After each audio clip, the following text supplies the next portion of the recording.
Vote গণনা শেষ হওয়ার পরেও রাজ্যে 500 কোম্পানি বাহিনী আইন শৃঙ্খলা বজায় রাখতে মোতায়েন থাকবে কেন্দ্রীয় সশস্ত্র বাহিনী। পরবর্তী নির্দেশ না দেওয়া পর্যন্ত রাজ্যে মোতায়েন থাকবে 500 কোম্পানি বাহিনী।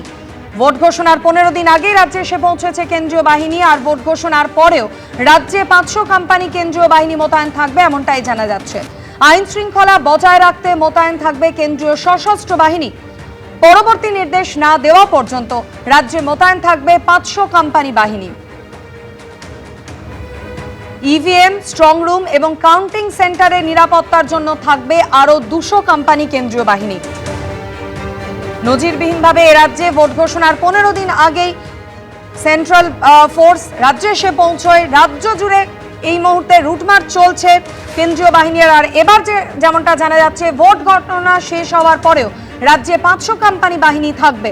আরো বিস্তারিত জানাবেন প্রতিনিধি রুমা পাল আমাদের সঙ্গে রয়েছেন। রুমা, দেখো, এখনো কিন্তু ভোট শুরু হয়নি, অর্থাৎ 23 এপ্রিল এবং 29 এপ্রিল ভোট রয়েছে। তার আগেই কিন্তু রাজ্যের যা পরিস্থিতি, যেভাবে কিন্তু আইন শৃঙ্খলার বিষয়টা সামনে আসছে, সেক্ষেত্রে কিন্তু নির্বাচন কমিশন সিদ্ধান্ত নিয়েছে যে রাজ্যে আইন শৃঙ্খলা বজায় রাখতে 500 কোম্পানি কেন্দ্রীয় সশস্ত্র বাহিনী মোতায়েন থাকবে, এবং সেটা হচ্ছে ভোট গণনা শেষে, অর্থাৎ পোস্ট পোল ভায়োলেন্স নিয়েও কিন্তু নির্বাচন কমিশন ভাবছে। এর আগে কিন্তু বলা হয়েছিল যে প্রি পোল ভায়োলেন্স এবং পোল ডেতে যেটা ভায়োলেন্স হয়, তারপর যাতে পোস্ট পোল ভায়োলেন্স হয়, সেক্ষেত্রে কিন্তু নির্বাচন কমিশন সেই বিষয়ে ব্যবস্থা নেবে। এক্ষেত্রে জানা যাচ্ছে যে ভোট গণনা শেষ হওয়ার পরেও রাজ্যে আইন শৃঙ্খলা বজায় রাখতে 500 কোম্পানি কেন্দ্রীয় সশস্ত্র বাহিনী মোতায়েন থাকবে। পরবর্তী নির্দেশ না আসা পর্যন্ত তারা দায়িত্বে থাকবেন। এছাড়াও ইভিএম, স্ট্রং রুম এবং কাউন্টিং সেন্টারের নিরাপত্তার জন্য আরও 200 কোম্পানি সিআরপিএফ জওয়ানরা থাকবেন, কেন্দ্রীয় বাহিনী থাকবে। এই বাহিনী গণনা সম্পূর্ণ না হওয়া পর্যন্ত নিরাপত্তার দায়িত্বে থাকবে। অর্থাৎ নির্বাচন কমিশন কিন্তু ইতিমধ্যে এর আগেও জানিয়েছিল। এবারও আমরা দেখতে পাচ্ছি যে রাজ্যের একের পর এক বিভিন্ন জায়গায় যে ঘটনা ঘটছে, যেক্ষেত্রে মালদার যে কালিয়াচক, সেখানে কিন্তু ঘটনা, তারপর যেখানে সিও দপ্তরের আশেপাশে যে ঘটনা, 2 দিন ধরে 3 দিন ধরে যে ঘটনা চলেছে, শুভেন্দু অধিকারীর মনোনয়ন জমা দেওয়ার সময় সেখানে যে ঘটনা ঘটেছে, এছাড়াও যে বিভিন্ন জায়গা থেকে যে ঘটনা সামনে আসছে, সেক্ষেত্রে কিন্তু নির্বাচন কমিশন এবার আরও কড়া সিদ্ধান্ত নিয়েছে এবং পোস্ট পোল ভায়োলেন্স রুখতে কিন্তু 500 কোম্পানি কেন্দ্রীয় বাহিনী মোতায়েন থাকবে একেবারে গণনা শেষেও। ধন্যবাদ রুমা। হরিরামপুরের সভা থেকে স্বরাষ্ট্রমন্ত্রী অমিত শাহকে ফের একবার নিশানা করলেন মমতা বন্দ্যোপাধ্যায়। তৃণমূল চোর, চালন কিনা সূচের দোষ ধরে, যার এক কান কাটা থাকে তার 2 কানও কাটা থাকে। সবাইকে ভয় দেখাতে বলছে। আমি 15 দিন বাংলায় থাকবো, 365 দিন বাংলায় থাকলেও কিচ্ছু যায় আসে না। হরিরামপুরের সভা থেকে ফের অমিত শাহকে নিশানা করেছেন মমতা বন্দ্যোপাধ্যায়।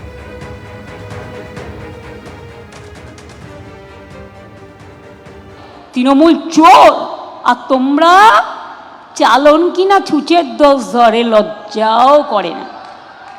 লজ্জা, ঘৃণা, ভয় 3 থাকতে নয়। যার এক কান কাটা থাকে তার 2 কান কাটার ভয় থাকে। এদের তো 2টো কানই কাটা। কত বড় নেতা, সবাইকে ভয় দেখানোর জন্য বলছে হাম 25 দিন বাংলা মে রহেগা। আমি বলছি তুমি 25 দিন কেন, তুমি 365 দিন থাকো, তাতেও কিছু যায় আসে না। তোমার মুখ লোকে যত দেখবে তত ভোট কাটবে। তোমার মুখের মধ্যে অত্যাচারের চিহ্ন, স্বৈরাচারের চিহ্ন, দাঙ্গার চিহ্ন, এটা মাথায় রেখো। ভোটের দামামা বেজে গিয়েছে, প্রচার চলছে জোর কদমে, আর সেই প্রচার মঞ্চ থেকেই আক্রমণ, পাল্টা আক্রমণ অব্যাহত। হরিরামপুরের সভা থেকে ফের একবার অমিত শাহকে নিশানা করলেন মমতা বন্দ্যোপাধ্যায়। তিনি বলছেন 365 দিন বাংলায় থাকলেও কিচ্ছু যায় আসে না। অমিত শাহর মুখ লোকে যত দেখবে তত ভোট কাটবে। তোমার মুখে অত্যাচারের চিহ্ন, স্বৈরাচারের চিহ্ন, দাঙ্গার চিহ্ন, এভাবেই অমিত শাহকে ফের একবার নিশানা করলেন মমতা বন্দ্যোপাধ্যায়। হরিরামপুরের সভা থেকে এভাবেই কেন্দ্রীয় স্বরাষ্ট্রমন্ত্রীকে নিশানা তৃণমূল নেত্রী মমতা বন্দ্যোপাধ্যায়। তৃণমূল চোর, চালন কিনা সূচের দোষ ধরে, যার এক কান কাটা থাকে তার 2 কানও কাটা থাকে। নিশানা মমতা বন্দ্যোপাধ্যায়। এই মুহূর্তে আমরা টেলিফোনে যোগাযোগ করে নিয়েছি বিজেপি সাংসদ রাহুল সিনহার সঙ্গে। রাহুল বাবু, হরিরামপুরের সভা থেকে মুখ্যমন্ত্রী মমতা বন্দ্যোপাধ্যায় ফের একবার অমিত শাহকে নিশানা করে বলছেন তিনি 365 দিন বাংলাতে থাকলেও কিচ্ছু যায় আসে না। তার মুখে লোকে অত্যাচারের চিহ্ন, স্বৈরাচারের চিহ্ন, দাঙ্গার চিহ্ন দেখে। দেখুন, ব্যাপার হচ্ছে যে অমিত শাহ ওষুধ কাজ করতে শুরু করেছে মুখ্যমন্ত্রীর এই আস্ফালন থেকেই স্পষ্ট হচ্ছে। এতে বোঝা যাচ্ছে ওষুধে কাজ দিচ্ছে, কারণ ওষুধের নিয়মিতাই, যখন ওষুধ পড়ে তখন রোগ প্রথমে একদম লাফিয়ে ওঠে, তারপর ধীরে ধীরে শান্ত হয়ে যায়। সেই কারণে এই ওষুধ যে ভালো করে কাজ করতে শুরু করেছে, বাংলা থেকে তৃণমূল কংগ্রেস যে মুছে যাবে, তৃণের মূল, ওই তৃণের মূলে গিয়েই আশ্রয় নেবে, আর এই তৃণমূল কংগ্রেস আর জাগবে না। সেই অবস্থায় যে তৈরি হয়েছে, এই ঘটনা তার প্রমাণ। সেই কারণে তৃণমূল কংগ্রেস মুক্ত বাংলা হতে চলেছে, আর বিজেপি যুক্ত বাংলা হচ্ছে। অনেক ধন্যবাদ রাহুল বাবু আমাদের সঙ্গে কথা বলার জন্য। এবিপি আনন্দ, এগিয়ে থাকে, এগিয়ে রাখে।